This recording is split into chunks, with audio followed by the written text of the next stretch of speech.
Welcome to Thoughts Can Change Your Life with me, Reverend Lee Wolak, here each and every day on this journey of life. Are you energized this morning? Do you feel spunk this morning? Do you have purpose that's coming from within you that's causing you to want to be the best you that you can be? One of the things that we did in our meditation this morning is we cleared the energy center of the throat chakra. So that people who have a blocked energy center there, they tend to not speak truth. They tend to hold back speaking their truth. And one of the things that I shared with the group this morning was this.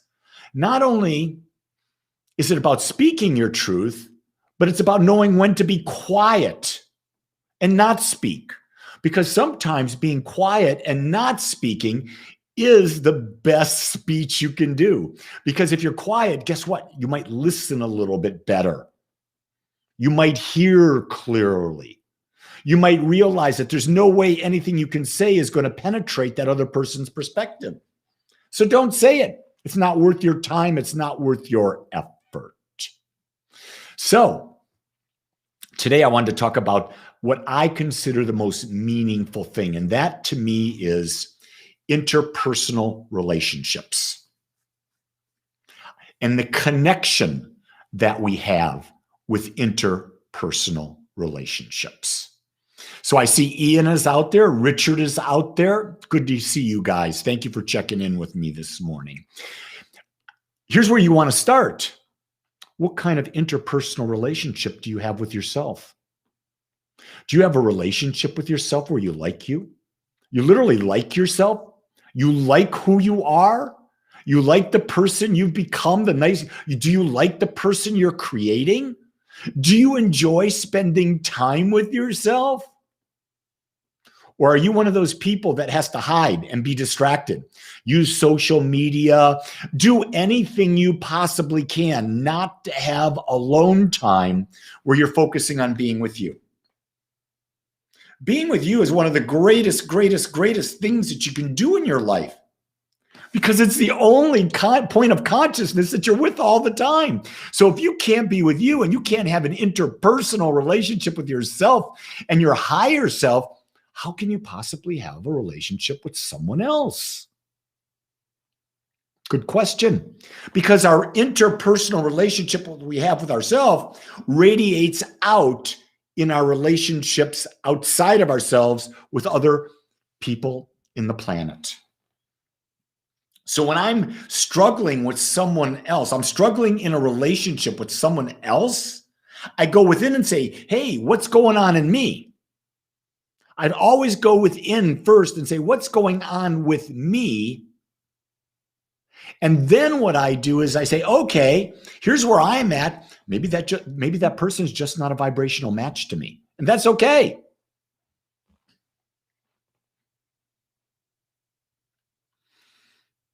Well, Daisy Joy, I love that you can find peace when you're hiking in the woods, that you're able to find it alone.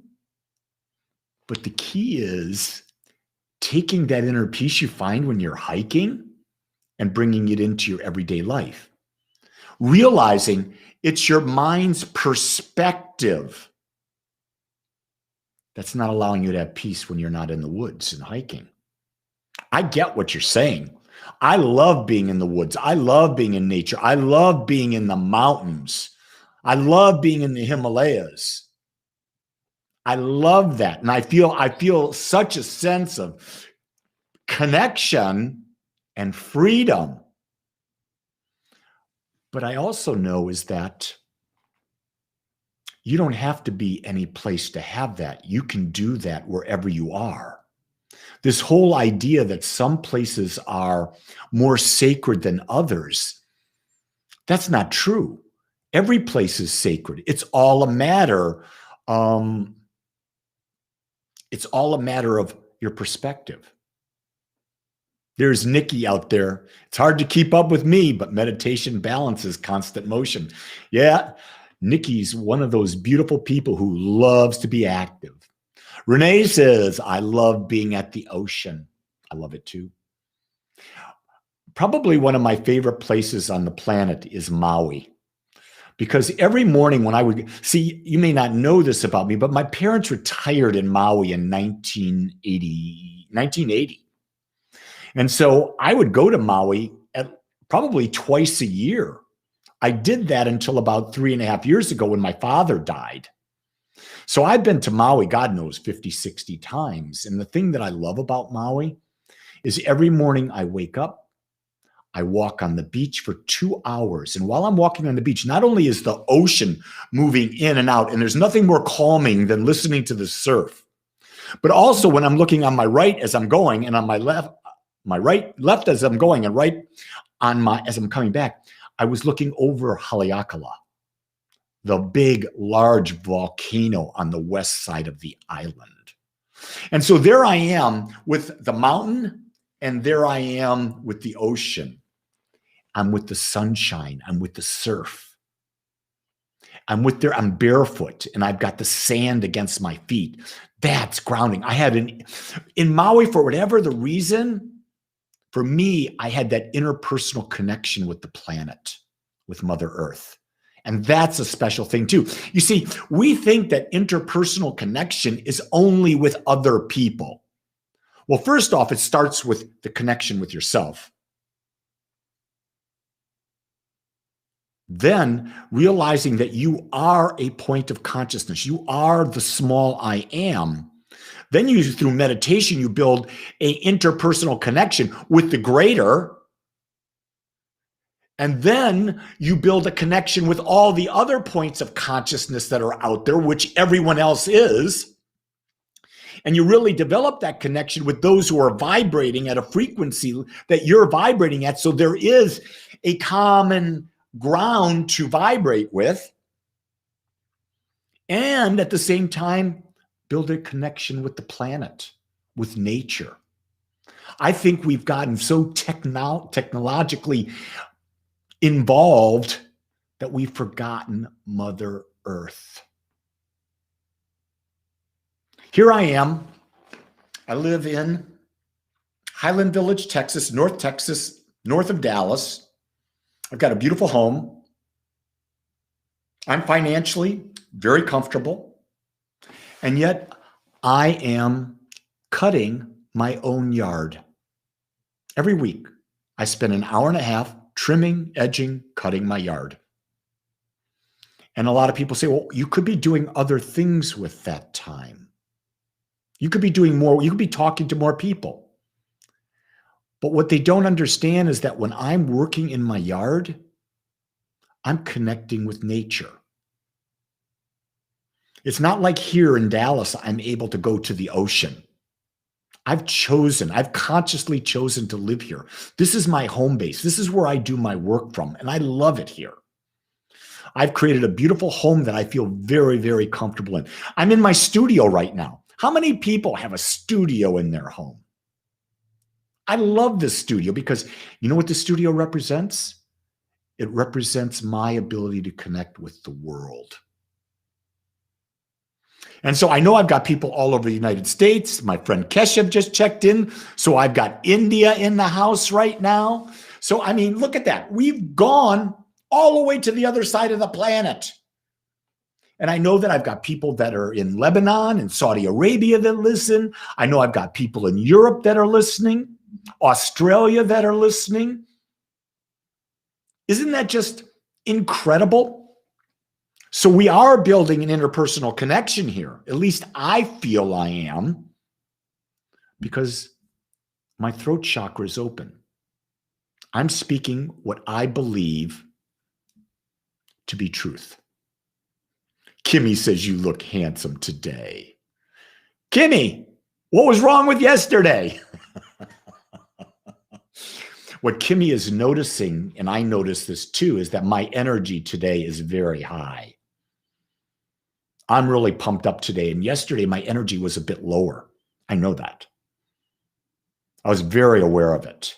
And my energy was lower because I had 3 huge days and I didn't have enough time to recharge. Well, I recharged. Yesterday, starting in the early evening, I said, okay, time for recharge, time for Lee, and today's my day off. Today's my day off. So the only things I do today is I did my guided meditation with everyone. I'm doing this podcast. Then it's time for Lee to nourish Lee. Spend time with Lee. Like as soon as I'm done with you, guess what? I'm going to take my yellow lab for a 3-mile walk. Again, nature. While I'm taking my lab for a walk, I'll have my mala beads in my hand, and I'll be doing affirmations. By the time I'm done with my walk, I will have done over 30 affirmations at least 25 times each. Why am I doing that? Because I want to reprogram my mind. I want to make sure that the software that's in my mind is working for me, because I've consciously chosen it. And when I'm installing my own software, I'm actually overwriting the software of all the nonsense that people are feeding us via the media, via social media, via all of that. I'm overriding it by reprogramming my brain. So you're probably saying, well, Lee, what kind of affirmations are you doing? Let me give you one. I am connected, whole, worthy, and powerful. And I live in the awareness I'm one with universal mind. Think about that one affirmation alone. I'm connected, whole, worthy, and powerful. And I live in the awareness that I'm one with universal mind. So when I'm doing that on my malas, I do that affirmation 24 times. And then I move to the next affirmation. The next affirmation for me is, I live in the aware.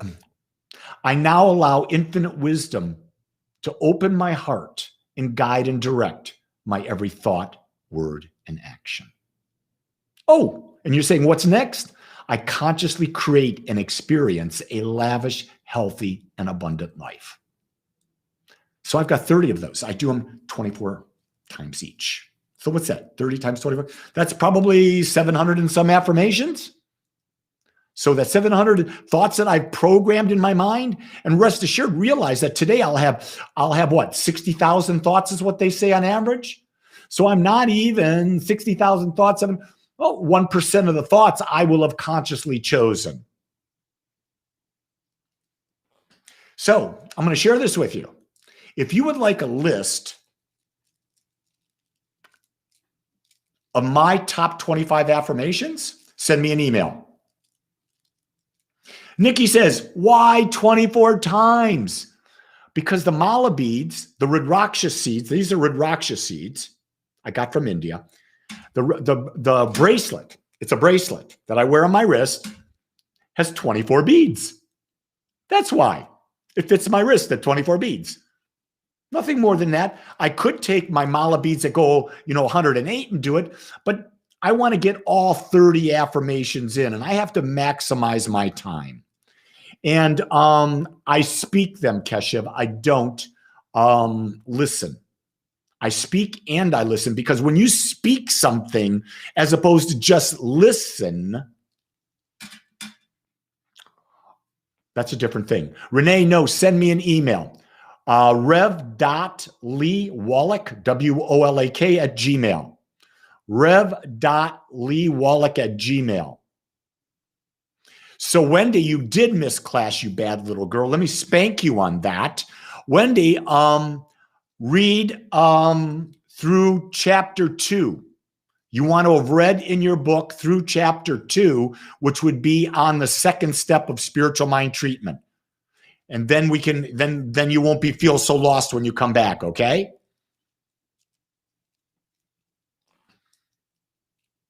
God, I've enjoyed talking with you. Hell, I've done a Sunday talk. Listen, you guys go create your magnificent day. Guess what? I'll be here tomorrow because it's what I love to do. Until then, you guys have a great day. Aloha.